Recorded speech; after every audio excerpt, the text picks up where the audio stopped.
चौधरी वीरेंद्र सिंह के कांग्रेस छोड़ने पर हिमाचल प्रदेश के मुख्यमंत्री वीरभद्र सिंह ने कहा है कि वीरेंद्र का व्यक्तिगत फैसला है। हालांकि वीरभद्र ने साफ किया कि इससे कांग्रेस पर कोई असर नहीं पड़ेगा।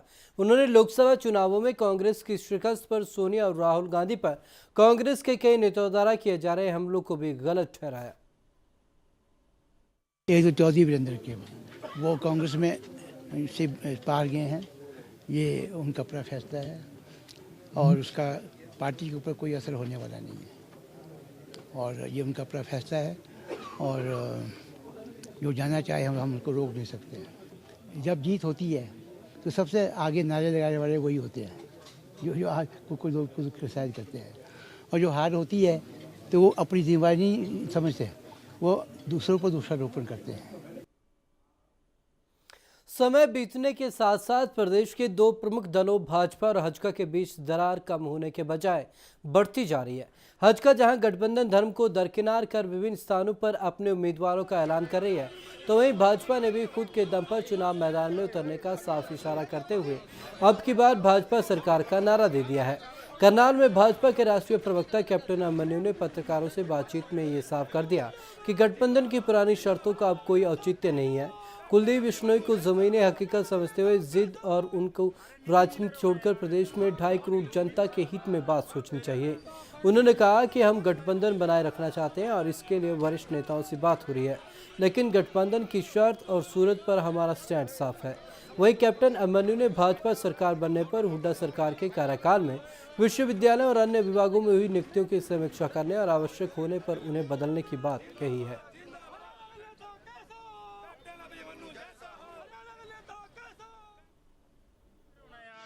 भारतीय जनता पार्टी हरियाणा विधानसभा चुनाव में प्रत्येक विधानसभा स्तर पर बूथ स्तर पर कार्यकर्ता सक्रिय हो गया है और हरियाणा का विधानसभा चुनाव अब हरियाणा की 2.5 करोड़ जनता ने, 36 बिरादरी ने, पंचकुला से लेकर पलवल तक सभी लोगों ने ये हरियाणा की जनता का चुनाव मान लिया है और हरियाणा की जनता ने अब मन बना लिया है कि हरियाणा प्रदेश की राजनीति से परिवारवाद, तानाशाही, गुंडागर्दी, भ्रष्टाचार, क्षेत्रवाद और जातिवाद को समाप्त करके अब हरियाणा में नई राजनीति की शुरुआत होगी और हरियाणा प्रदेश से भ्रष्टाचार और भ्रष्टाचारियों को पूर्ण रूप से समाप्त करने का संकल्प हरियाणा की जनता ने लिया है और वह केवल और केवल मात्र हरियाणा की जनता जानती है कि एक ही विकल्प है, वह है भारतीय जनता पार्टी। सबको परखा बार बार, अब की बार भाजपा सरकार। भाजपा और हजका गठबंधन पर अभी फैसला नहीं हुआ है। ना ही भाजपा ने अभी तक विधानसभा के उम्मीदवार घोषित किए हैं और ना ही भाजपा की तरफ से अभी तक कोई मुख्यमंत्री पद का उम्मीदवार घोषित किया गया है। लेकिन भाजपा के राष्ट्रीय प्रवक्ता कैप्टन अभिमन्यु के साथ जो गाड़ियां काफिले में चल रही हैं, वह कुछ और ही कहानी बयां कर रही है। गाड़ियों में लिखा पड़ा है कि अब की बार कैप्टन अभिमन्यु की सरकार। आज दोपहर करनाल के हल्का इंद्री में भाजपा की जनसभा में जब कैप्टन अभिमन्यु पहुंचे तो उनकी गाड़ियों पर जो पोस्टर लगे हुए थे उन पर कुछ ऐसा ही लिखा था। हालांकि इस बाबत जब उनसे पूछा गया तो उन्होंने बात हाईकमान पर डाल दी।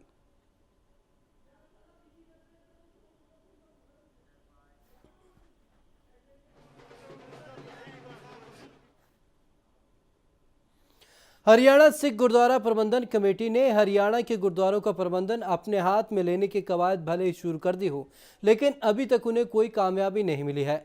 शनिवार से कुरुक्षेत्र में गुरुद्वारे पर कब्जा लेने के लिए HSGMC ने धरना शुरू किया था। गुरुद्वारे पर जबरदस्ती कब्जे के लिए आगे बढ़ने की कोशिश भी की थी, लेकिन उन्हें पुलिस ने रोक दिया। इसके बाद पूरे प्रदेश में गुरुद्वारों और उसके आसपास माहौल काफ़ी तनावपूर्ण हो गया है।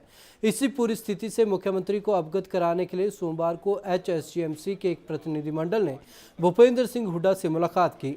सीएम से बातचीत करने के बाद HSGMC के अध्यक्ष जगदीश झींडा ने बताया कि मुख्यमंत्री ने शांतिपूर्वक और बातचीत के माध्यम से गुरुद्वारों पर कब्जा करने के लिए कहा है।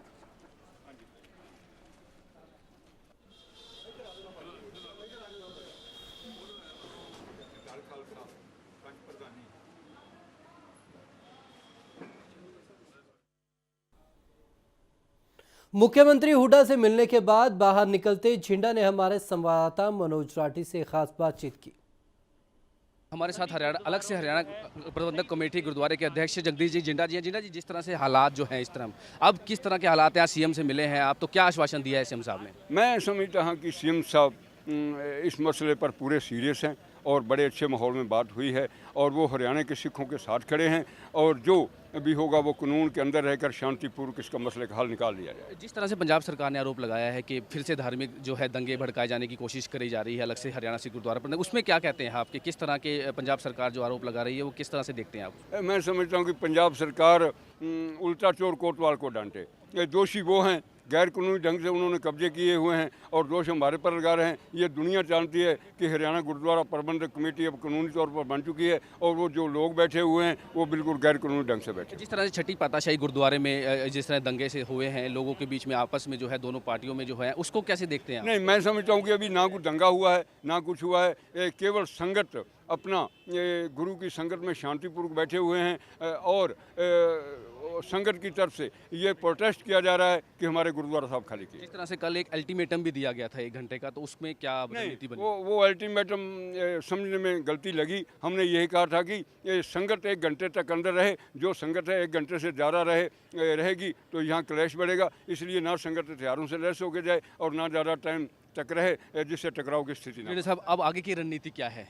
आगे संगत बैठी हुई है, कीर्तन वहाँ चलेगा और संगत गुरु घरों के बाहर अपना कीर्तन करेगी और प्रोटेस्ट करेगी कि जो इन्होंने गैर कानूनी ढंग से अंदर बैठे हुए हैं। प्रकाश सिंह बादल से बेनती कर रहे हैं और अवतार सिंह मक्कर जी से भी कि इनको बाहर किया जाए ताकि हरियाणा के गुरुद्वारा का और हरियाणा की सिख माहौल ना बिगड़े। तो जिस तरह अब बातचीत का दौर जारी है पंजाब सरकार से, वो बातचीत तो हमेशा हम बातचीत करते रहते हैं और आगे बातचीत का भी मसला है जो वो जारी रहेगा। ठीक है, बिल्कुल। जिस तरह से जगदीश जी जिंदा जो अलग से हरियाणा सिख गुरुद्वारा प्रबंधक कमेटी के अध्यक्ष हैं, उनका साफ तौर पे कहना है कि पंजाब सरकार से बातचीत चल रही है और जल्द ही इस मुद्दे को जो है सुलझा लिया जाएगा। चंडीगढ़ से कैमरामैन गिरीश दुर्गापाल के साथ Manoj Rathi, day and night news. Haryana computer शिक्षकों ने अपनी कुछ मांगे माने जाने के बाद पंचकूला में चल रहा अपना अमरण अनशन स्थगित कर दिया है। शिक्षकों का कहना है कि अगर शुक्रवार तक सरकार उनकी मांगे पूरी नहीं मान लेती तो शनिवार को अनशन फिर से शुरू किया जाएगा। दरअसल शिक्षा विभाग द्वारा निजीकरण को खत्म करने की मुख्य मांग पर साफ तौर पर फिलहाल स्थिति साफ नहीं हो पाई है। शिक्षकों द्वारा शुक्रवार तक स्कूलों का बहिष्कार जारी रहेगा। पिछले 8 दिनों से आमरण अनशन पर बैठे हरियाणा कंप्यूटर शिक्षकों ने आमरण अनशन स्थगित कर दिया। सोमवार को शिक्षा विभाग के निदेशक विवेक अत्रेय ने शिक्षकों को जूस पिलाते हुए उन्हें आश्वासन दिया गया कि शुक्रवार तक बकाया वेतन दे दिया जाएगा। शिक्षकों की माने तो शिक्षा विभाग द्वारा निजीकरण खत्म करने की उनकी मुख्य मांग मान ली गई है। शिक्षक बस शुक्रवार तक सरकार द्वारा लिखित रूप से मांगे माने जाने की प्रतीक्षा कर रहे हैं। जी, उन्होंने ये कहा है कि जो निजी कंपनियां हैं उनको बिल्कुल ही हटा दिया गया है, बिल्कुल बाहर निकाल दिया खत्ता है, बिल्कुल कंपनी से कट हो गया है। हम विभाग के अधीन प्रिंसिपल की सैलरी पे डिपेंड है और आने वाली सैलरी और सिक्योरिटी जो भी है हमारी प्रिंसिपल के अकाउंट में शुक्रवार तक आ जाएगी। जहां एक और शिक्षक सभी मांगे पूरी होने की बात कर रहे हैं, वहीं शिक्षकों की मुख्य मांग पर निदेशक आत्रेय की बात सुनिए। इनकी मेन डिमांड थी कि तनख्वाह इनको नहीं मिली थी और तनख्वाह काफ़ी दिनों से नहीं मिली थी, तो वो तनख्वाह इनको फ्राइडे तक दे दी जाएगी। ठेकेदार को खत्म करने की जो कॉन्ट्रैक्टर कंपनियां हैं वो सब लीगल बातें हैं, तो लीगल राय ली जाएगी उसमें। आखिर सरकार की मंशा क्या है, ये साफ नहीं हो रहा। जहां एक और शिक्षकों की शिक्षा विभाग द्वारा आश्वासन दिए जाने के बाद शिक्षक आंखें मूंदे अपनी सभी मांगे पूरी होने की बात से खुश हैं, वहीं दूसरी तरफ शिक्षा विभाग मीडिया से खुलकर बोलने से कतरा रहा है। चंडीगढ़ से प्रियंका नेगी के साथ Preeti Goyal, day and night news.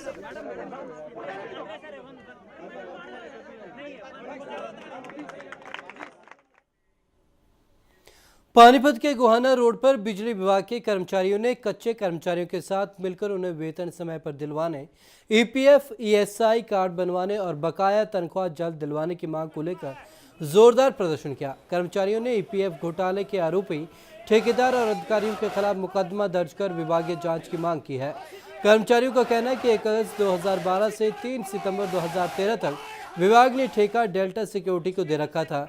इस ठेकेदार ने कर्मचारियों को कलेक्टर रेट पर वेतन तो दिया, लेकिन उनका EPF और ESI कार्ड नहीं बनवाया और करीब 55 से 60 लाख का घोटाला कर फरार हो गया, जिस बारे में कच्चे कर्मचारियों ने कई बार उच्च अधिकारियों को कहा, लेकिन आला अधिकारी कच्चे कर्मचारियों को नौकरी से हटाने की धमकी देते रहे।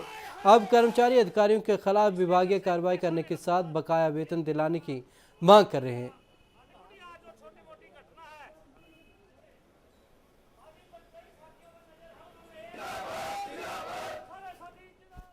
यहाँ पे DC रेट पे ALM ऐसे स्किल्ड और अनस्किल्ड लगे हुए हैं, और जब हम अधिकारियों से बात करते हैं, हमारे एक्शन साहब से, SDO साहब से, तो हमारे को धमकी दी जाती है, हटाने का हमारे को धमकी दी जाती है, घर बिठा दिया जाता है। SI भी कटती है, एस्क्रो अकाउंट हमने खुलवा रखा है, ये बहुत पुराना मुद्दा है कोई। उसके बाद हमने कमेटी भी बनाई है जो इसकी जांच कर रही है। जैसे जैसे कंपनी को हमने पुराने जो ठेकेदार रहे हैं पास्ट में हमने नोटिस भी दिए हैं, उसके पैसे भी जमा कराए हैं, वो कोई ऐसा बड़ा इशू नहीं है। हमारा ये जो प्रदर्शन है ये इन मांगों को लेकर कि इन कच्चे कर्मचारियों को तनख्वाह मिले, इनका EPF जमा हो, और 1/8/2012 से लेकर 30/9/2013 तक जो एक यहाँ जो ठेकेदार काम करता था, लगभग कई लाखों का घोटाला EPF का करके चला गया, लेकिन ये अधिकारी आज तक किसी के कान पे जू नहीं रहेंगी।